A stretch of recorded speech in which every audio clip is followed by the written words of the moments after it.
ध्यानाभ्यास के लिए कृपया अपने नेत्रों को बंद कर लीजिए। अपना मुख अपनी ओर कीजिए। अपने अमूर्त शरीर का एहसास कीजिए।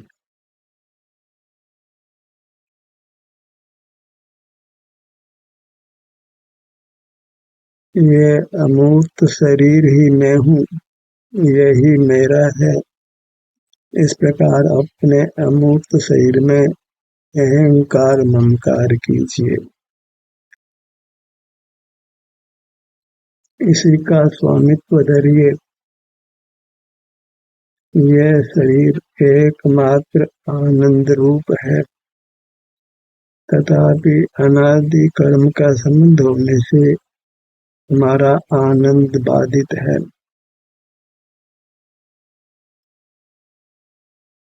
यदि हम अपने इस अमूर्त शरीर से युक्त रहते हैं तो कर्म की बाधा मिटने लगती है और हमारा आनंद व्यक्त होकर हमारे अनुभव में आने लगता है।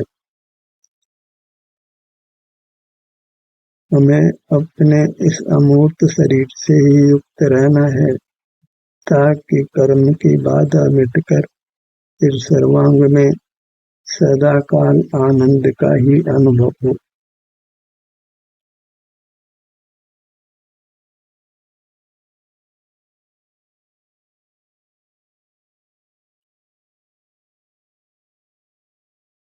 अनुभव में एक आनंद ही आता है।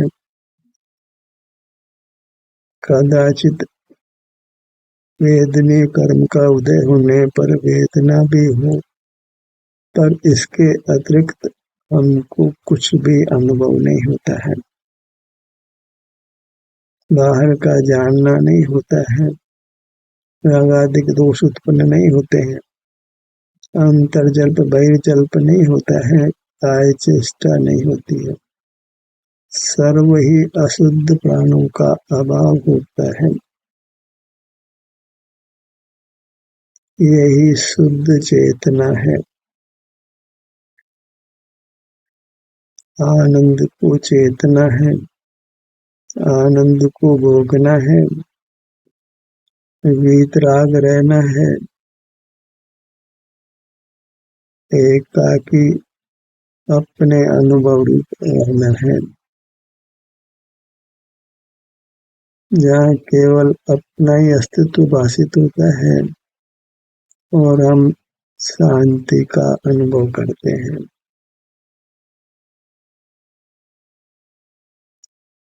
उत्तम स्वास्थ्य व्यक्त होता है। यही कार्य करने योग्य है। संपूर्ण समय हमको अपने पर देना है, अर्थात अपने अमूर्त शरीर पर देना है। हमारा समय हमारे लिए है। हम अपना समय किसी और को दे भी नहीं सकते हैं। बस मुख और की ओर करते हैं तो हमारा सुख ही बाधित होता है। इससे पर को भी कुछ लाभ नहीं, हमको भी कुछ लाभ नहीं। हमारे सुख की हानि ही होती है। इसलिए परमुख नहीं रहना है। बहुत हुआ परमुख रहते हुए, पर को देखते जानते हुए, लेकिन हमको अतीन्द्रिय सुख प्राप्त नहीं हुआ। अब पर को नहीं देखना जानना है। अपना मुख अपनी ओर रखते हैं, अपना समय अपनी मूर्त को ही देते हैं, तो सहज ही पर का देखना जानना नहीं होता है। सुख स्वभाव होने से हमको सुख का ही अनुभव होता है।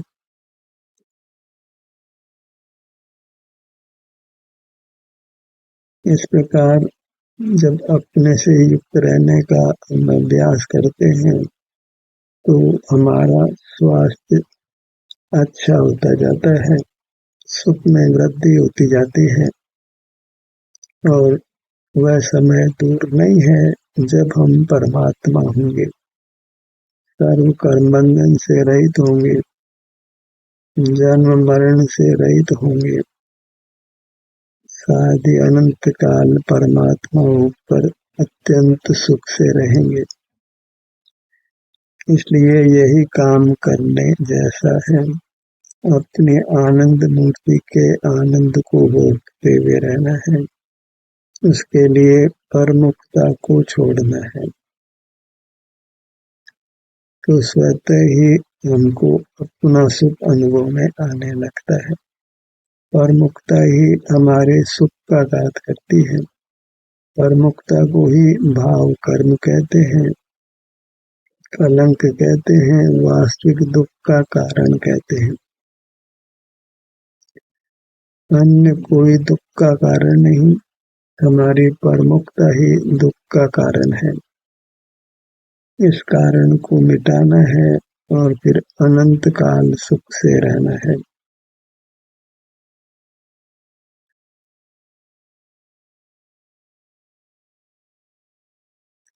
पर के प्रति अनजाना होना, पर के ज्ञान रहित हो जाना है। ज्ञान पर का ही है, इसलिए हमको ज्ञान रहित हो जाना है, तो स्वतः ही हमको आनंद होने लगता है। जैसे अबोध बालक जिसको अभी जगत का परिचय नहीं है, स्वस्थ है तो वह सुख का अनुभव करता है, उसको कोई राग आदि परिणाम नहीं होते। ऐसे अबोध बालक की तरह हो जाना है।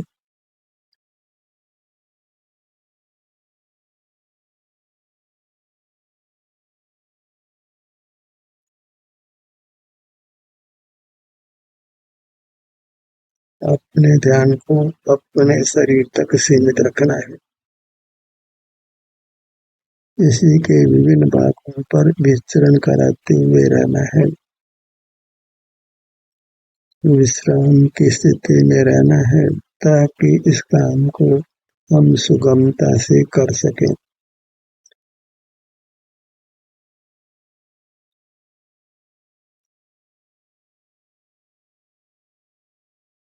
ये कार्य कठिन नहीं है, इसलिए कोई विशेष शक्ति लगाने की आवश्यकता नहीं है। अपने स्वास्थ्य को हम जब चाहे तब सुगमता से अनुभव में ले सकते हैं। वही अनुभव करना है, वही मोक्ष का मार्ग है।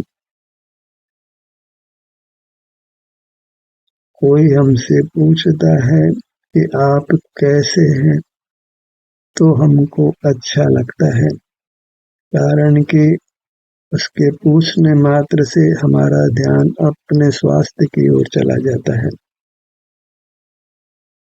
हमको भी उससे यही पूछना चाहिए कि आप कैसे हैं। यही परस्पर का व्यवहार अच्छा है।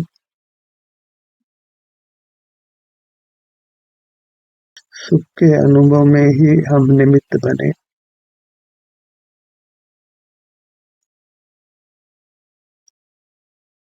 अपने निज विस्तार को ही लक्ष्य में लेना है, तो उसी समय वहाँ के सुख दुख का अनुभव हमको होता है। कथन में भले ही क्रम पड़ता हो, हम ये कहें कि अपने विस्तार को लक्ष्य में लीजिए, वहाँ सुख दुख की स्थिति को अनुभव में लीजिए, कारण कि वस्तु नित्य अनित्यात्मक है। नित्य अनित्य का युगपत कथन करना संभव नहीं है। कथन में भले ही क्रम पड़ता है, अनुभव में कोई क्रम नहीं पड़ता है। अनुभव नित्य अनित्य का एक साथ होता है। सिर में दर्द है, हाथ में दर्द है, इस प्रकार सिर और सिर दर्द का युगपत अनुभव होता है। सुख दुख का अनुभव होता है, तो वह सुख दुख का अनुभव कोई आकाश में नहीं होता है, वह हमारे विस्तार में होता है, तो वह विस्तार सुख दुख रूप ही है। विस्तार कोई भिन्न है और सुख दुख भिन्न है, ऐसा नहीं है। विस्तार ही सुख दुखमय है।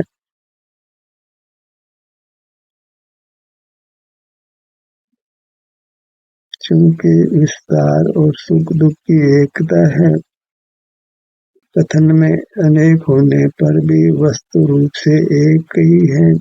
इसलिए विस्तार और सुख दुख को एक ही स्वीकार करना चाहिए।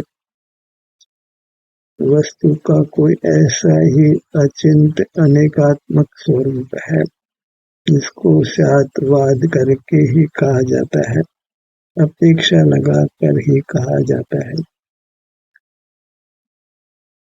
वस्तु अवक्तव्य है तो भी उसको भेद करके हम कहते हैं। अभेद का कथन नहीं हो सकता है। कहने में क्रम पढ़ने से वस्तु क्रम रूप नहीं होती है। वस्तु का विस्तार और वृद्धि अक्रम ही होते हैं, एक समय में ही होते हैं।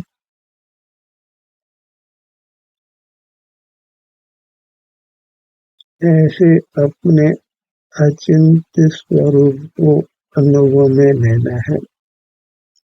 स्वरूप चिंतन के योग्य नहीं है, केवल अनुभव के योग्य है।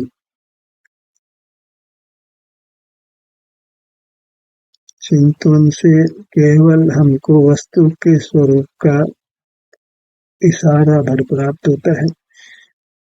वास्तविक ग्रहण वस्तु का अनुभव में ही होता है।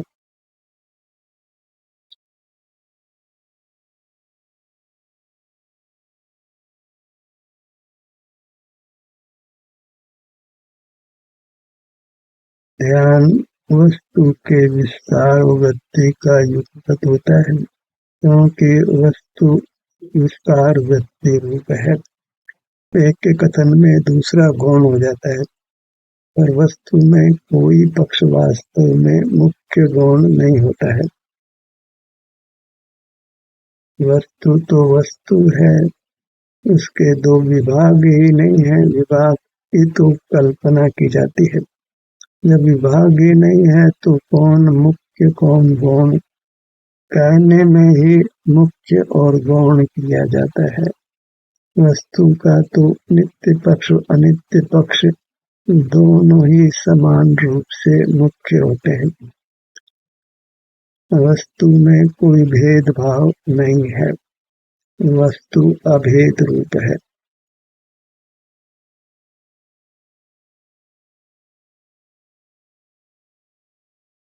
अपने ध्यान को अपने मुखमंडल पर लाइए।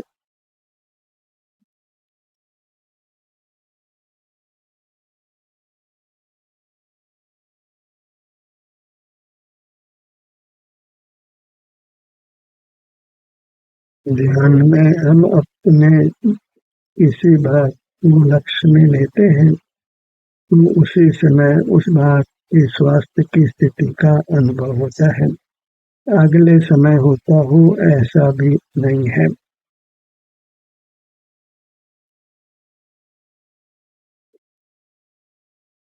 सिर के बात पर आइए।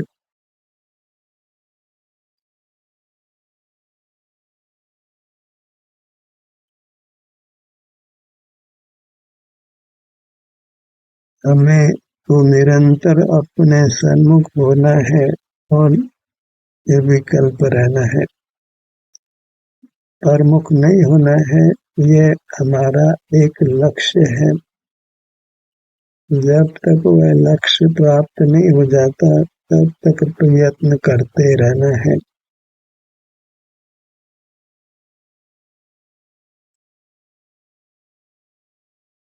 कभी परमुख नहीं होना तथा सर्वथा अंतर्मुख रहना। जहाँ अंतर्मुख है वहाँ पर का विकल्प तो नहीं है, हमारे स्वरूप का भी विकल्प नहीं है।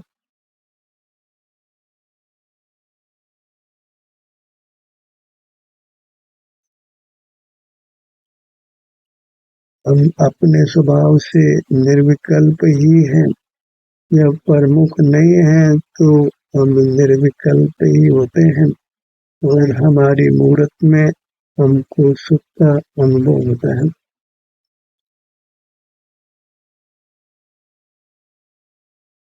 ललाट के भाग पर आइए।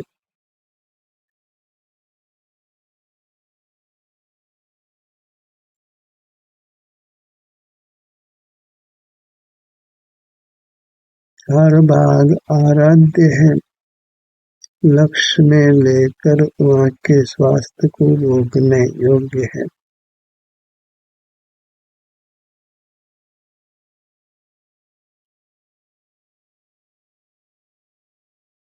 यही साधक का स्वरूप है।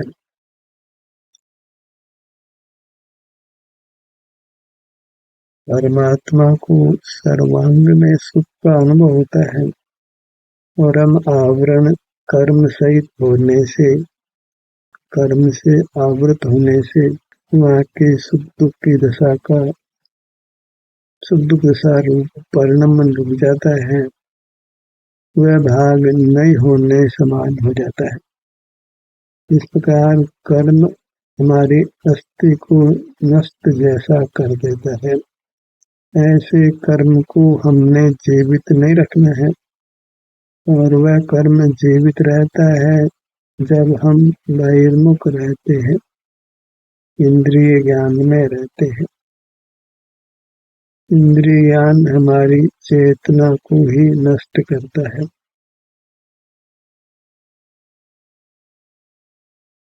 इंद्रिय ज्ञान में तो शारीरिक सुख का अनुभव होता ही नहीं है, अर्थात शारीरिक सुख दुख का परिणाम नहीं होता।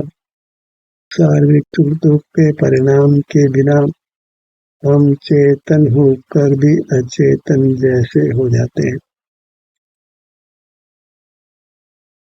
हमारा अस्तित्व अपने शरीर में सुख होने से है, कोई मूल पदार्थों के जानने से नहीं।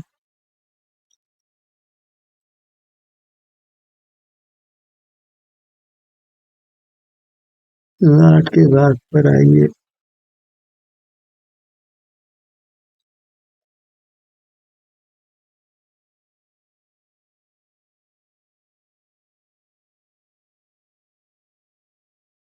जब तक निरंतरता अपने सन्मुखता की नहीं हो, तब तक हमको ये प्रयत्न करते रहना है।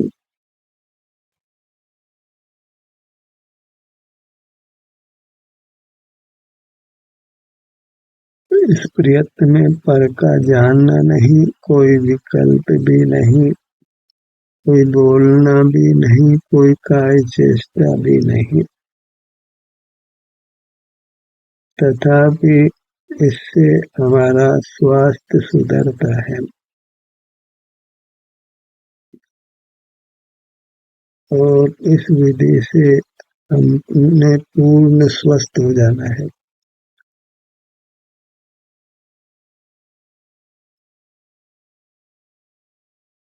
दोनों भवों का मध्य भाग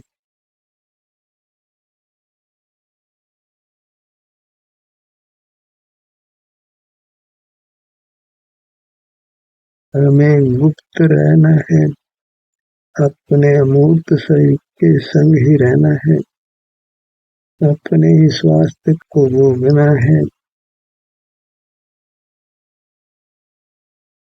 अपने सुख स्वभाव की जो स्थिति है वही भोगने योग्य है।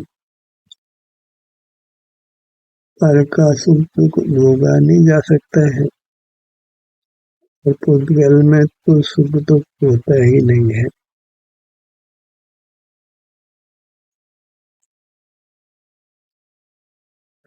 दोनों कान, बायां कान, दायां कान, इस प्रकार अपने मुख होते हैं तो शांति होती है, उसी को आनंद या सुख संज्ञा है।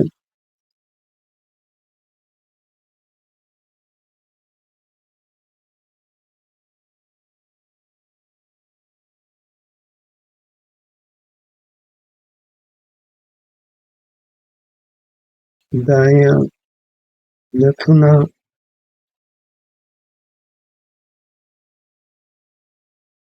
संपूर्ण नासिका,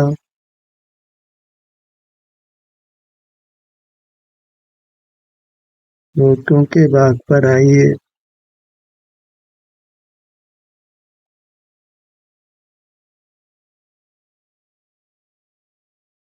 हर अंग आनंद रूप है, मैं हूँ मेरा है। तो यहीं तक हमको सिमट जाना है, तो पाएंगे कि हम स्वस्थ रहते हैं, सुखी रहते हैं, दुखों से मुक्त रहते हैं।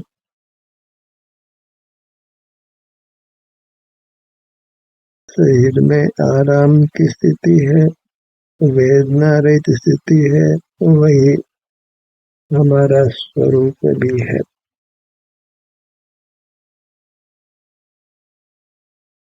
विस्तार को स्वरूप कहते हैं, ऐसी सुखानुभूति को स्वरूप कहते हैं।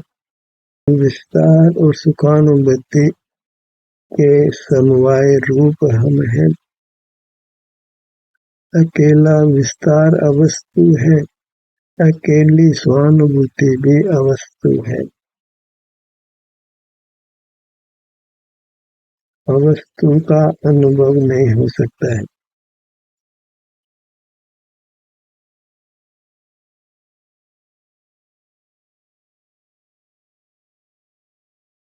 कंठ, मुंडी, पूरा मुखमंडल,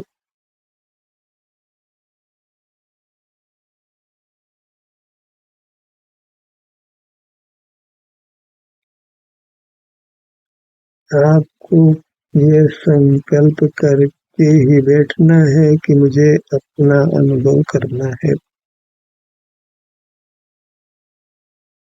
सुनना प्रधान नहीं है, प्रधान अनुभव करना है। सुनना तो वास्तव में एक कोटि में ही आता है।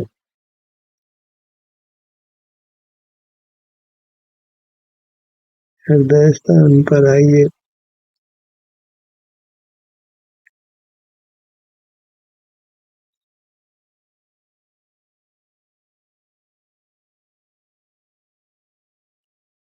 पेट का भाग,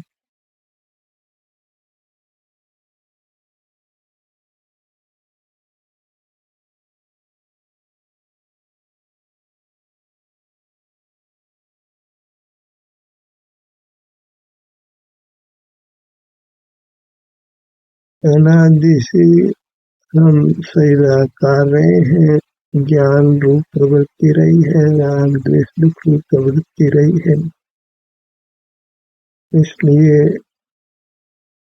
हमारी रचना अंगोपांग रूप है, पर उससे कोई हमारा सुख बाधित नहीं होता है।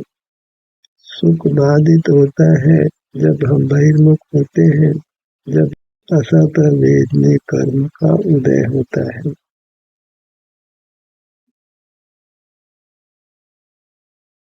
दुख के दो ही हेतु है, मोहिनी कर्म का उदय होकर रागादिक का होना और असत वेदने कर्म के उदय से दुख होना।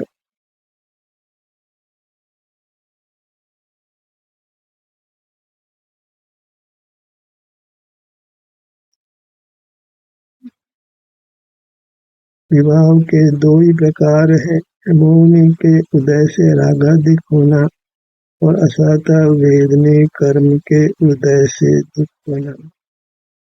इन्हीं दोनों विकृतियों को हमने स्वमुख होकर मिटाना है।